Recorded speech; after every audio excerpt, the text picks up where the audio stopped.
la théorie de la dérive des continents. En 1912, le météorologue allemand Alfred Wegener émet la théorie de la dérive des continents. Il suppose que les continents avaient été réunis en un supercontinent appelé la Pangée. Puis, ils se séparèrent lentement. Quels sont les arguments de la théorie de la dérive des continents? Signifie la notion de plaque lithosphérique. Alors pour cela, on commence par la première activité, les arguments de la théorie de la dérive des continents. Alors, commençons tout d'abord par le document 1, la complémentarité de forme des continents de part et d'autre de l'Atlantique. Alors là, il s'agit de l'argument géographique ou morphologique. Alors ici, on voit une parfaite complémentarité de forme de masse continentale, notamment entre l'Amérique du Sud et l'Afrique. Et c'est un argument qui est en faveur d'une liaison passée entre ces deux continents. Après, je passe au document 2, la répartition des formations géologiques anciennes, cratons, dans les deux continents africains et sud-américains.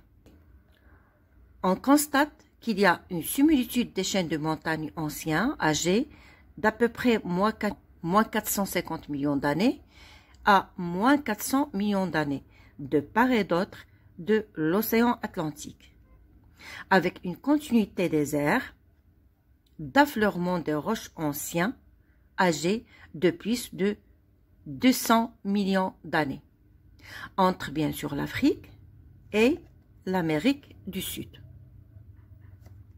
Le document 3, Mésosaurus, petit reptile de lac d'eau douce, ayant vécu à la fin du primaire.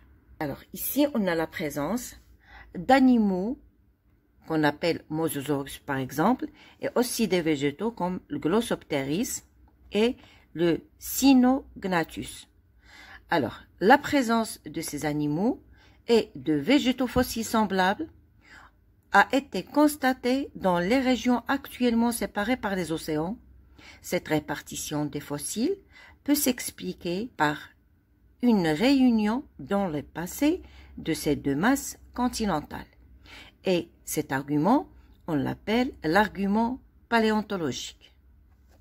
Après, mise en évidence de l'expansion des fonds océaniques. Document 5.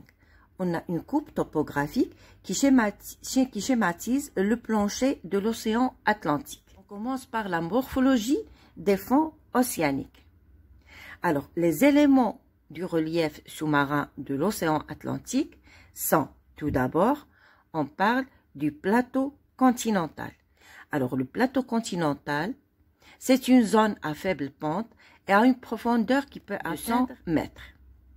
Suivi par le talus continental, c'est une zone à forte pente assurant la transition entre le plateau continental et la plaine abyssale.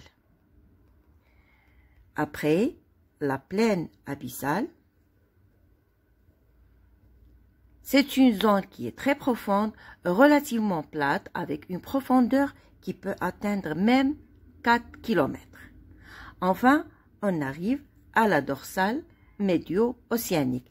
Et c'est une sorte de montagne marine et dont la crête s'élève à 2000 mètres, soit 2 km de profondeur. Enfin, on a le rift médio-océanique qui est un sillon qui longe la dorsale médio-océanique et sépare l'océan en deux parties qui sont parfaitement symétriques.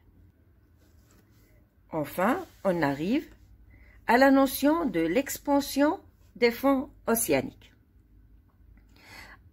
Alors, le document 6 montre l'âge du basalte du fond de l'océan Atlantique. Alors ici, l'âge du basalte, qui constitue le plancher océanique, varie de façon qui est symétrique par rapport au rift médio-océanique. En effet, au niveau du rift, le basalte peut être âgé de 0 million d'années et augmente progressivement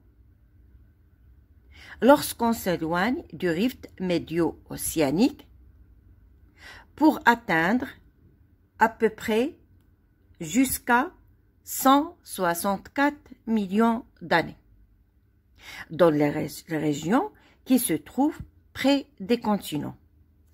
Comment on va interpréter ces études?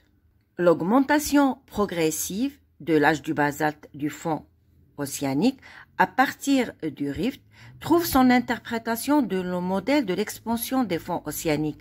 En effet, à partir du rift, le plancher océanique bouge de part et d'autre à la manière d'un tapis roulant. Ainsi, l'ancien basalte est remplacé progressivement par un nouveau basalte, d'où l'élargissement du fond océanique et l'éloignement des deux continents bordant l'océan. Merci pour votre attention et à la séance prochaine.